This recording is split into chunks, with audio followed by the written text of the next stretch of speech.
T.I. and his son, King Harris, are in the news and viral for all the wrong things, specifically a situation that happened at a Falcons game. But it's not that we're talking about today.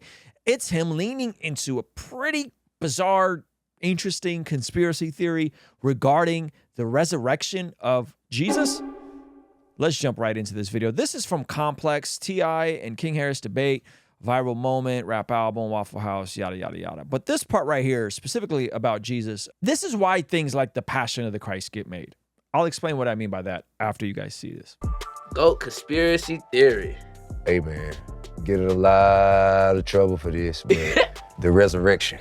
So the GOAT conspiracy theory is the resurrection. T.I. already knows he's going to open up a can of worms that he is not equipped to engage with. But, you know, it's not the first time T.I. said some asinine things. Ooh. I don't know, man. You know what I'm saying? Like, hey, look, man. Listen, man, I believe in Jesus. I believe Jesus was a great man. So he said he believes Jesus was a great man. He's the greatest human being. Jesus, after they took him down from being, and they took him into the cave, and I heard Mary Magdalene was going back and forth in there. You know what I'm saying? Checking on. He said, and I heard Mary. Where did you hear this from? T.I., all you got to do is open up the Bible. The account is there, my brother. What if it took him 3 days to recover? What if, instead of Jesus being bodily dead and then rising from the grave, he's really just recovering? What if he was just there, you know, letting his wounds heal? You know? What if that's what's really happening? And he got his strength back in them 3 days, and they thought he was dead, and he walked back out. They were like, oh man, he came back from the dead. I'm just saying, man. It's just, I don't know, man. The Immaculate Conception, it's a lot of hocus pocus. There's a lot of, you know, smoke and mirrors. Don't expect to die and come back. That ain't happening, Jack. You hear me?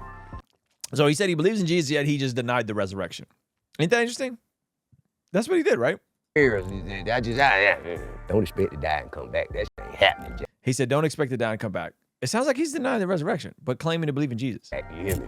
I think it is resurrection, bro, but just not as what is. I think I got two opinions. I think as soon as it's over, it wake back up and you just a 2-year-old again in a different family. 2-year-old. That's not resurrect. That's reincarnate. What? Hold on. Hold on. Hey, this is why everybody should have a microphone and be able to say stuff. That made no sense. Let me pull this back. Hey, as soon as it's over, it wake back up and you just a 2-year-old again. So that made no sense. Oh, no.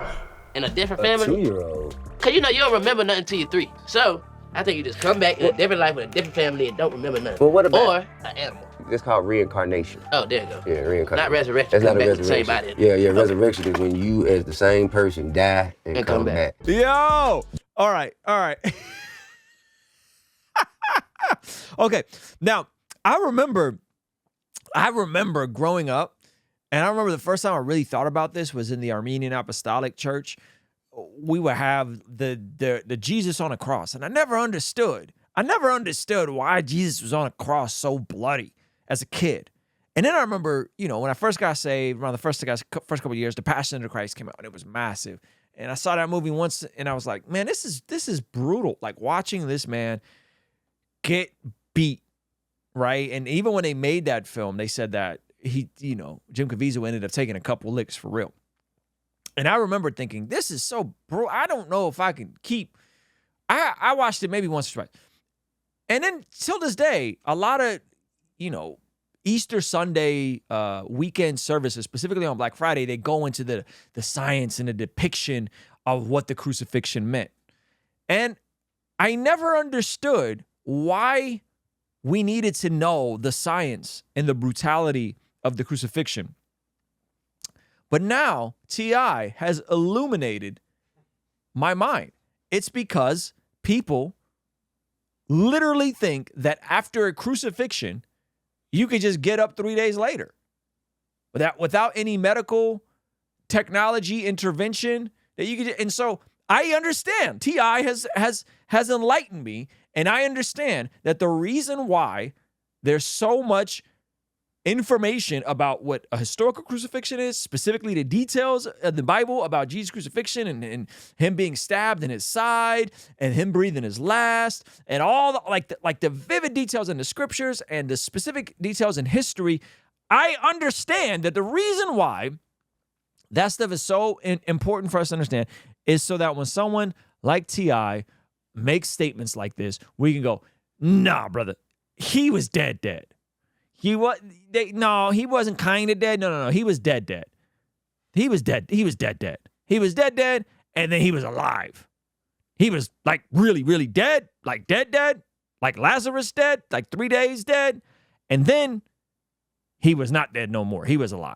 Right? And so now, thank you, T.I. I see the light, brother. This man, he made it all click for me. So next time the pastor on Black Friday is talking about how horrid the crucifixion of Jesus is, I'm going to be thinking about T.I.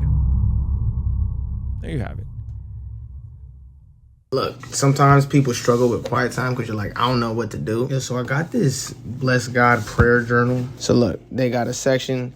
I got praise reports, things I'm grateful for, prayers for other people, personal prayers, memory verse, I will get this done today, then my time in the Word showed me, and notes just for free thinking. This thing's mad helpful. Just writing down things that you're grateful for, just doing that consistently, that's another really good way to fight depression and anxiety, because it's I don't know if it's impossible, but it's really difficult to experience the feelings of depression and everything and truly be genuinely grateful for something and dwelling on something that you're grateful for. This actually is really helpful for that as well. We see according to the Bible that prayer is extremely important in terms of us being transformed from the inside out when we get aligned with God's will. For the Christians watching this channel, I want you guys to implement these spiritual disciplines in your day-to-day life. And the only way I've been able to do this consistently is through writing down my prayers in a prayer journal that does a few things. One, it allows me to reflect and come to God humbly and ask Him to move on my behalf. And two, it allows me to document my prayers, which ultimately help me remember the very things that I was praying for and see the hand of God tangibly in my life when He answers them. So I would urge you, consider writing down your prayers.